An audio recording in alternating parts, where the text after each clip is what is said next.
Pemirsa, Anda kembali menyaksikan Kominfo Newsroom. Kita ke informasi selanjutnya. Jaksa Agung Sanitiar Burhanuddin membeberkan langkah-langkah sebagai upaya mengendalikan inflasi daerah.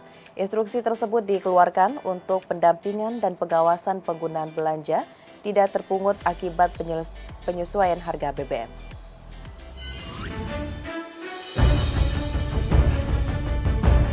Jaksa Agung Sanitiar Burhanuddin menginstruksikan seluruh kepala kejaksaan tinggi untuk membantu pemerintah daerah untuk mengendalikan inflasi dengan melakukan pendampingan dan pengawasan terkait penggunaan belanja tidak terduga. Menurut Burhanuddin, beberapa langkah yang dapat dilakukan jajaran kejaksaan ialah melakukan koordinasi dan membentuk tim pendampingan hukum dengan pemerintah daerah, provinsi maupun kabupaten kota dalam pendampingan penggunaan belanja tidak terduga. Kemudian, dalam pelaksanaan pendampingan hukum agar daerah dapat mempedomani mekanisme yang diatur dalam Peraturan Pemerintah Nomor 12 Tahun 2019 tentang belanja wajib dalam rangka penanganan dampak inflasi tahun anggaran 2022. Adapun instruksi Kejaksaan Agung dikeluarkan untuk pendampingan dan pengawasan penggunaan belanja tidak terduga akibat penyesuaian harga BBM. Sehingga kepala daerah tidak ragu mengimplementasikan surat edaran bersama Mendagri untuk dilaksanakan untuk mengantisipasi dan mengendalikan inflasi di daerah. Untuk itu saya perintahkan kepada para kepala kejaksaan tinggi dan kepala kejaksaan negeri segera melakukan koordinasi dengan pemerintah daerah, provinsi maupun kabupaten kota dalam pelaksanaan pendampingan penggunaan belanja tidak terduga untuk pengendalian inflasi dan membentuk tim pendampingan hukum melalui bidang perdata dan tata usaha negara guna merealisasikan penggunaan belanja yang tidak terduga tersebut. Dimulai dari perencanaan hingga pelaksanaan anggaran dimaksud dengan tetap mengacu pada peraturan perundang-undangan. Oleh karena itu, saya tekankan kepada seluruh jajaran Kejaksaan Agung, Kejaksaan Tinggi, dan Kejaksaan Negeri untuk segera bertindak cepat, tepat, dan cermat melaksanakan perintah ini. Kita mempedoman.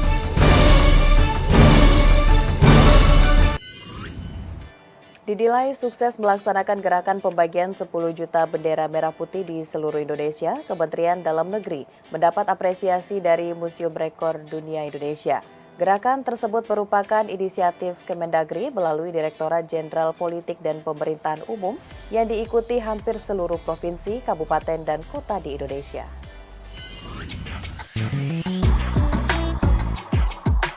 Kementerian Dalam Negeri sukses melaksanakan gerakan pembagian 10 juta bendera merah putih di seluruh Indonesia dan berhasil masuk dalam catatan rekor muri.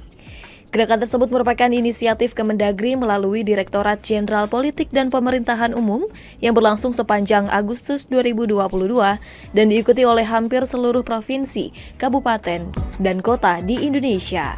Selain pemerintah daerah, unsur masyarakat juga turut bergabung dalam pembagian bendera merah putih di lingkungan sekitarnya. Dalam hal ini, pendiri Muri Jaya Suprana mengatakan, gerakan tersebut memang pantas tercatat sebagai rekor Muri. Terlebih, pembagian bendera melampaui target, yakni mencapai lebih dari 12 juta bendera merah putih. Jiwa kebersamaan itu ada, patriotisme itu ada, cinta tanah air itu ada. Rasa itu ada, hanya harus dibangkitkan kembali seperti yang disampaikan Menteri. Maka inilah cara kita mencari sebuah simbol, alat untuk membangkitkan kembali itu rasa. Karena dengan ada rasa, lalu timbul semangat.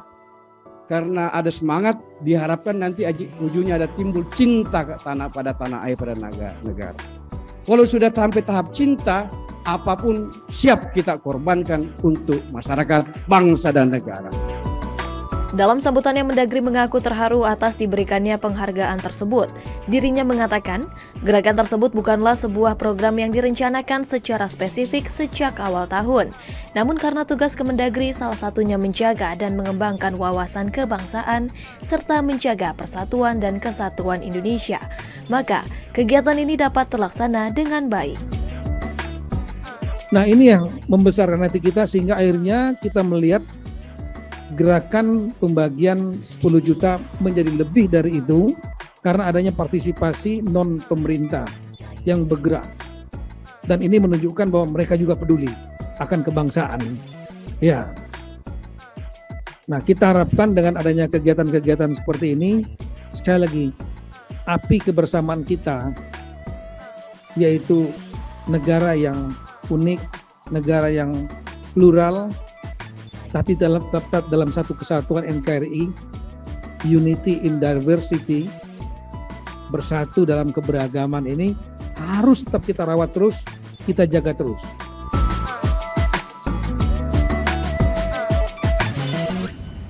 Pemirsa, Kementerian Pekerjaan Umum dan Perumahan Rakyat akan menambah kota penerima bantuan pembiayaan perumahan fasilitas likuiditas pembiayaan perumahan pada tahun anggaran 2023. Penambahan kota ini diikuti dengan kenaikan anggaran fasilitas likuiditas pembiayaan perumahan yang pada tahun 2023 dikucurkan sebesar 23 triliun menjadi 25,18 triliun. Pemerintah melalui Kementerian PUPR menambah jumlah kuota penerima bantuan pembiayaan perumahan untuk tahun anggaran 2023. Diprediksi pada tahun depan jumlah kuota mencapai 220.000 unit. Selain menambah jumlah kuota, pemerintah juga menambah jumlah anggaran menjadi 25 triliun rupiah. Pemerintah juga akan menyalurkan bantuan subsidi tabungan perumahan rakyat atau TAPERA senilai 4,64 triliun dari dana masyarakat untuk membangun 54.924 unit. Jumlah anggaran tersebut mampu membangun 274.000 unit pada tahun 2023 dengan menelan biaya 34,17 triliun rupiah. Diharapkan dengan adanya bantuan pembiayaan perumahan Kementerian PUPR, masyarakat berpenghasilan rendah mendapatkan rumah layak huni, serta mempermudah akses keterjangkauan. Selain itu, upaya ini dilakukan untuk mengatasi kekurangan perumahan.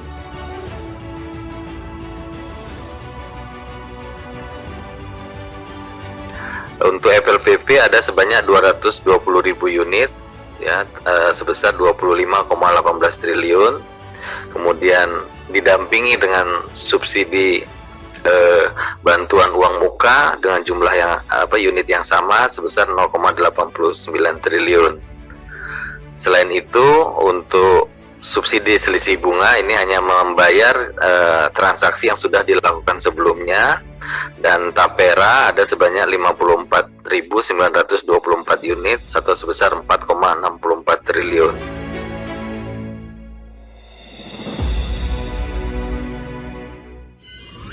Wakil Presiden Ma'ruf Amin meminta penyelenggaraan Indonesia SDGs Corporate Summit 2022 dapat dioptimalkan mendukung presidensi G20 Indonesia. Hal tersebut disampaikan oleh Wapres dalam sambutannya secara daring pada acara Indonesia SDGs Corporate Summit 2022. Wakil Presiden Republik Indonesia Ma'ruf Amin membuka secara virtual Indonesian SDGs Corporate Summit atau ISCOS tahun 2022 di Jakarta yang diselenggarakan oleh Corporate Forum for CSR Development. Wapres menyebutkan pemerintah Indonesia terus berusaha dalam mencapai target pembangunan berkelanjutan. Namun saat ini Indonesia masih memiliki beragam pekerjaan rumah, khususnya dalam mencapai target SDGs pertama yakni memberantas kemiskinan dan target kedua yakni memberantas kelaparan dan malnutrisi. Sebagai langkah mewujudkan hal tersebut, pemerintah terus mengedepankan kebijakan perlindungan sosial dan pemberdayaan masyarakat dengan berbagai upaya mengurangi kemiskinan nasional sebesar 10,14% per Maret 2021, serta menyasar kemiskinan ekstrim yang tercatat masih sebanyak 4%. Menurutnya, hal ini masih harus terus diturunkan sebagaimana target Presiden untuk menghapus kemiskinan ekstrim hingga 0% pada 2024. Begitu pula dengan upaya pencapaian tujuan SDGs kedua, yaitu menghilangkan kelaparan dan segala bentuk malnutrisi. Pemerintah didukung segenap elemen bangsa dituntut untuk bekerja keras sekaligus cerdas agar target prevalensi stunting 14% pada 2024 dapat tercapai. Pada acara ISCOS yang mengusung tema mendorong lingkungan ekonomi berkelanjutan dan kemitraan untuk pertumbuhan inklusif dalam pilar pembangunan berkelanjutan, Wapres mengajak para pemangku kepentingan, baik dari unsur pemerintah, dunia usaha, lembaga profesional, akademisi dan peneliti maupun masyarakat terus berkolaborasi untuk mencapai target SDGs di Indonesia. Dalam sambutannya, Wapres turut mengapresiasi korporasi yang telah berkomitmen dalam program CSR berbasis SDGs untuk membantu pemerintah mencapai target pembangunan, serta mendorong agar program CSR yang dilakukan dipastikan holistik dan mengacu pada standar global untuk mewujudkan pembangunan ekonomi yang inklusif dan ramah lingkungan, serta praktik energi terbarukan di komunitas atau masyarakat perdesaan.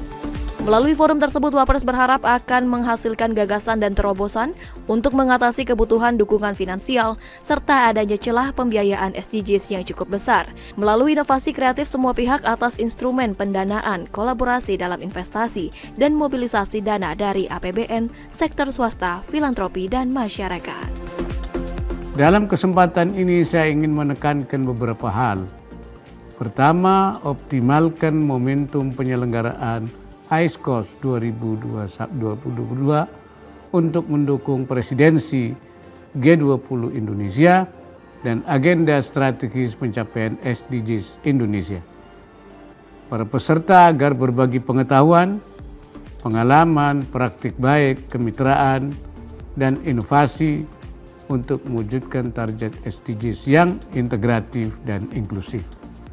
Kedua, kegiatan ICOS agar menjadi sarana edukasi dan sosialisasi. Semua pihak aktif menyuarakan dan melakukan upaya pencapaian target SDGs Indonesia.